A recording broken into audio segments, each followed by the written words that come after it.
Hello, my name is Dr. Janae Walker, and I bring you Mother's Day greetings from Charleston, West Virginia.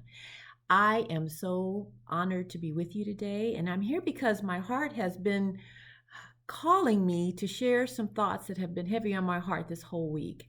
In my office this week, I've been hearing a variety of comments and statements regarding Mother's Day. Some people are excited, they're going to see their grandkids, their children, they have big dinner plans, they're going to talking about gifts they're buying. And there are others who Mother's Day has brought extreme sadness. The idea of walking down the aisle at the store and cannot buy a Hallmark card or buy a gift from their mother, going into the grocery store and seeing Mother's Day flowers everywhere, you being wanting more than anything to buy a bouquet for your mother. It all makes your heart feel so sad. Comments like, I'm going to skip it this year. I'm angry at my family because nobody remembers me. I've lost my children and I just am so heartbroken. I can never celebrate. It just brings tears to my eyes. Even though I have my own kids, I'm missing my mom who I lost several months ago and I just can't celebrate. These are all comments I've been hearing and have held near and dear to my heart. And to you, I say, I see you, I hear you, and truly, I understand that sense of sadness because grief is across a whole spectrum. And I think we have to give ourselves permission to feel what we feel and grieve as long as we grieve. And I can tell you from a sincere place that nothing prepared me for the loss of my own beautiful mother several years ago. I am a double board certified psychiatrist, and my heart was broken when my mother died. And it was just so hard to push through. And days, even now, it still is. I think about her every day. She was the one that would call singing on my birthday, happy birthday to you, first thing in the morning. Mother's Day, I have flowers at my front door from my mother. She was my confidant, my best friend. She understood me. And when she died, a part of me died as well. But do you know what I learned from that? That even in the midst of loss, we can go on, and you can as well. And I want to share with you some ways I've learned to nurture my own soul, and I share with my own patients on difficult, painful days, such as Mother's Day and other holidays when we truly miss loved ones. So, number one, first of all, it's important to give yourself grace and allow yourself to cry. It's okay not to be okay. You're not being weak. You're not being whining. If anybody tells you, get over it, they are clueless. They have no idea. Loss and tears are a measure of love.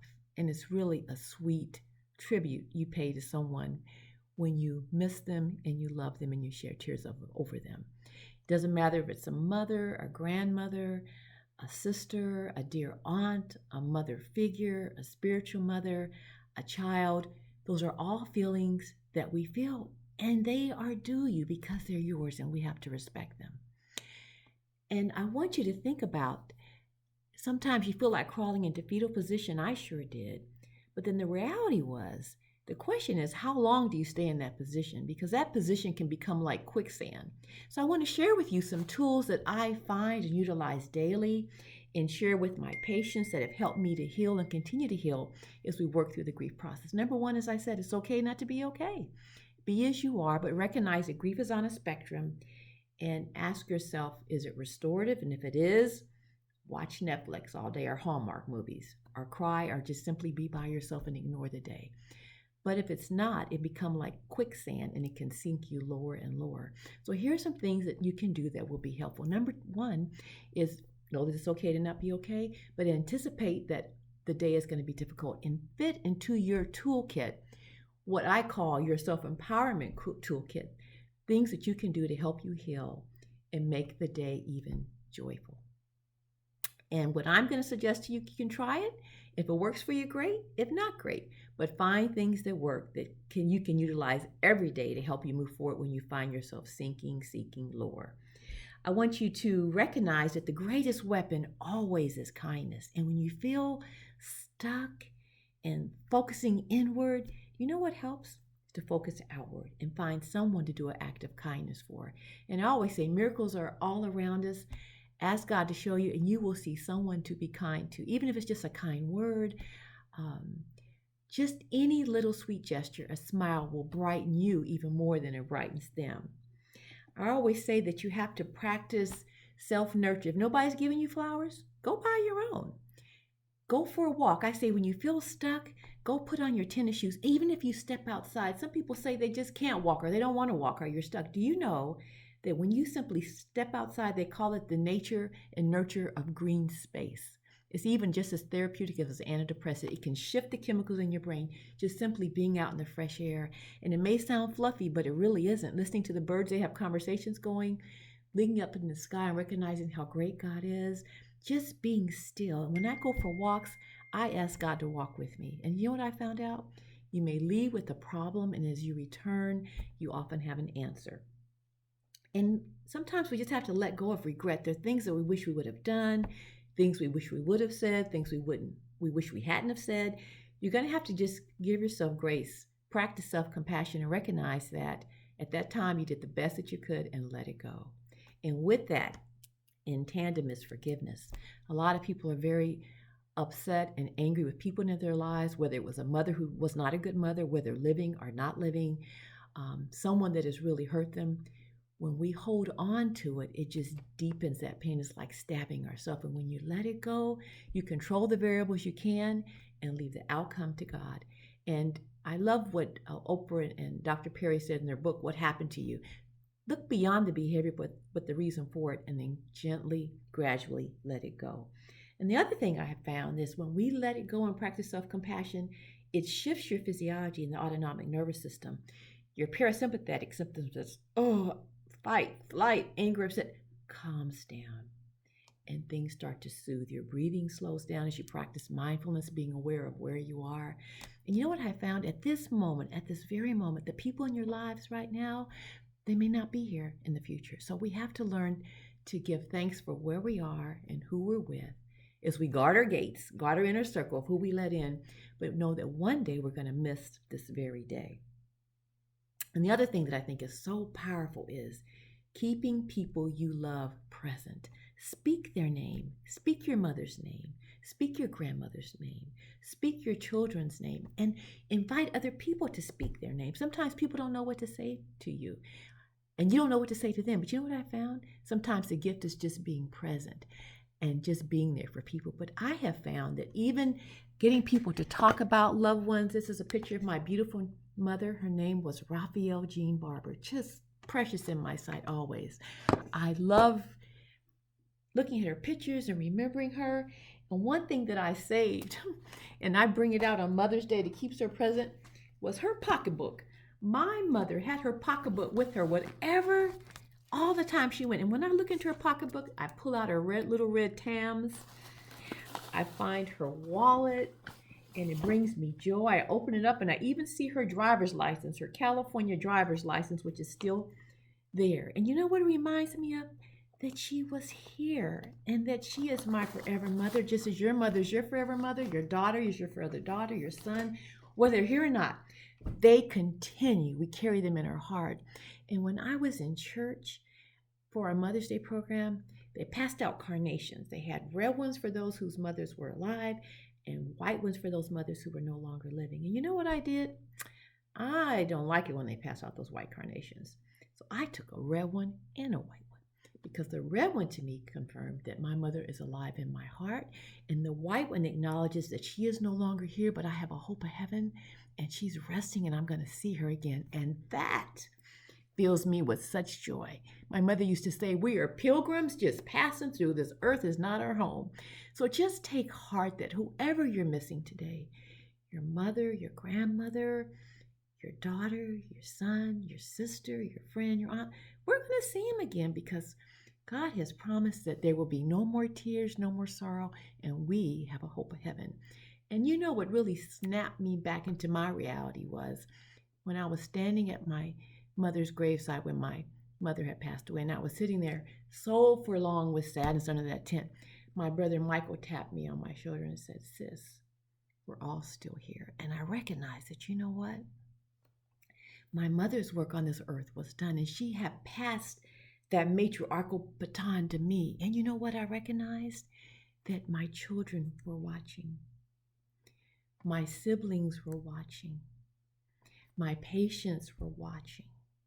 And I really feel like that in many ways, all the host of heaven was watching to see if I really did believe God's promises, that there can be peace in the midst of the storm that passes all understanding, that nothing is impossible with God, that we can make it through anything, and that He walks with us and talks with us. And we have this blessed assurance that if we can just trust His process, even if we don't like it, which I often don't like, in His timing, that in time all will be well.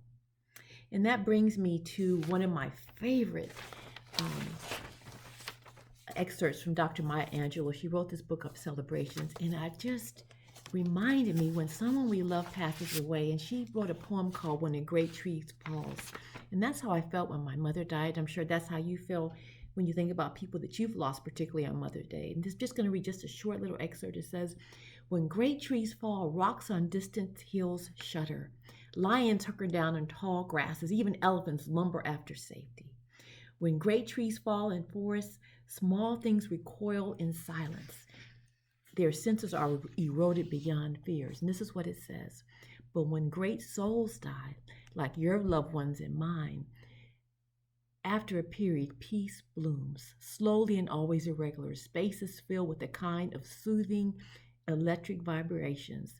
Our senses restored, never to be the same, but whisper to us, they existed. They existed. We can be and be better because they existed. And that to me is beautiful word, because my mother existed, because your mother existed, because our grandmothers existed, because people we love who are no longer here, whether it be your children, whether it be an aunt or a sister on Mother's Day, because they existed, we can pass the gift, the legacy of their lives that they shared on, so that when people see us, they see the love of God, they see the love and light of our parents, and we are passing that legacy forward. And one of the most powerful life lessons I learned, I was attending a memorial service actually for a patient who had passed away. And we were standing outside in a vault in a cemetery. And the pastor that did a beautiful service was standing beside me, and he whispered, he said, you see up there? He said, above the vault space where they were putting my patient was his wife, who had died just exactly 1 year before, and her birthday was that very day. And I looked at him. He said they'd been married like over 50 years, and she had passed the year before. And I said, how are you standing here delivering such a beautiful service when we're standing at the very spot where your wife is buried? You know what he said? I will never forget. He says, you know, I understand grief, I understand sadness, but I also understand the healing power and sustaining power of God's grace. He says, so when I find myself sinking in despair, when I find myself being so low, it's hard to pull up. He says, I imagine two big chain links. And he says, I link that despair to that link, and it pulls me up. I stand on God's promises like Romans 8:38, that nothing can separate us from God's love, neither life nor death. And that we have this hope of heaven. He says, and I plan to see my beautiful wife again. And I never forgot that. When you link despair and sadness with hope and gratitude and God's promises, that there is no limit to the staying power and the peace that can be obtained. But you know what I also learned the secret is? That every day, myself included, we have to immerse in light. That it's not a one and done. When you find yourself sinking, you pull out that empowerment toolkit and say, that's what I'm feeling, restorative, or is it depleting? And then you start doing something restorative, like putting on your tennis shoes and getting out. But I learned a valuable lesson this week in my office as well, that my computer with our electronic medical record kept freezing. The little spinner on the computer kept freezing, going around and around. You know what I had to do? I had to stop. I had a lot to do, and I had to pause, and I had to push reset. And then it kept spinning, and so finally I had to just shut it down. And I was okay for a while, and then it got to the point where the whole computer just froze. And then I had to call for help. I had to call IT. And that was such a commentary on life to me, that sometimes every day we have to identify when we are approaching freezing. shutting down.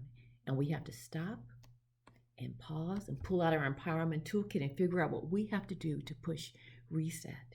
And when it gets to be the point where even pausing isn't helping, we have to shut it down and sometimes call for help. And when we recognize we need help, that's a sign of strength, not weakness, to get help. And I want to share with you my last thought is when you've pulled out the toolkit, you recognize it's okay not to be okay. When you practice the attitude of gratitude and giving thanks for what is and mindful of the moment, you practice being good and kind to someone, recognizing the greatest weapon is kindness and done an act of kindness. And you have recognized that forever love lives forever, but you still find yourself seeking.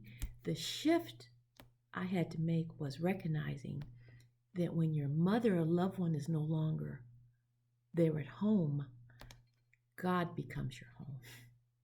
And that is a sustaining gift that I know works every single time. My mother made home home. No matter how old I was, when I walked into home in Compton, California, I just relaxed because I knew I was loved and it was safe. And when she died, I said, where did home go? I had my own home. I have a lovely husband. I have lovely kids, but I was missing my mother. And that's when, in the middle of the night, I was crying out to God. I was missing telling my mother, good night, beautiful mother. Every night I'd talk to her and she'd say, good night, beautiful daughter.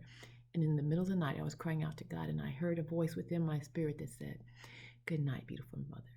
Good night. And I said, good night. He said, good night, beautiful daughter. And it was the voice of God. And from that, I wrote this book called Good Night, Beautiful Mother. And it was when God became my healing source of home. So today, my dear friends and loved ones, I want to encourage you on this Mother's Day to remember that you can trust God that all will be well. And during your most difficult times, sometimes we have to pause, push reset, and invite God to make this home within your heart. And I want to end with this beautiful thought by Rabbi Harold Kushner. He wrote a lovely book, and the book, I was looking for it, it's right here. It's called Living a Life That Matters, and that's what we want to do, is live a life that matters. And this is what he said. He said, in the final analysis, the key to our immortality, the reassurance that our life has mattered and was not lived in vain, is that I have found that the work I have done, the acts of kindness I have performed, the love I have given, and the love I have received, the people who will smile when they remember me, and the children and the grandchildren through whom my name and memory will be perpetuated, is to live a legacy, to recognize that, as Ralph Waldo Emerson said, to leave the world a bit better, whether by a healthy child, or garden patch, or redeemed social condition, to know that even one life has breathed easier because you lived. That is to have succeeded. So today I want you to be a light, to access that toolkit, figure out what works for you, and then to do it. Even if you don't feel like doing it, get up, count down, as Mel Robbins says, 5, 4, 3, 2, 1. Get up and get moving. Even if it's just for a few minutes, you'll feel victorious because you feel like you're taking control back. And I found this lovely thought because I have learned that forever love never dies. Nothing can separate us from God's love, neither life nor death. And I saw this card and it was so beautiful. And it says as we close, love misses, love remembers, love comforts, love heals in ways we can't always see or understand. Love takes its time, love sustains. Love goes on. So today, I want you to ask God to open your eyes, be his hands, be his heart, and reach out and love someone on Mother's Day. And as you give love, you will receive an unforgivable, sustaining love that continues on in our hearts until we see our loved ones again. Have a happy Mother's Day. God bless you. And I hope you are encouraged because you are loved, you are seen, you are valued, and you are remembered. God bless. Bye-bye.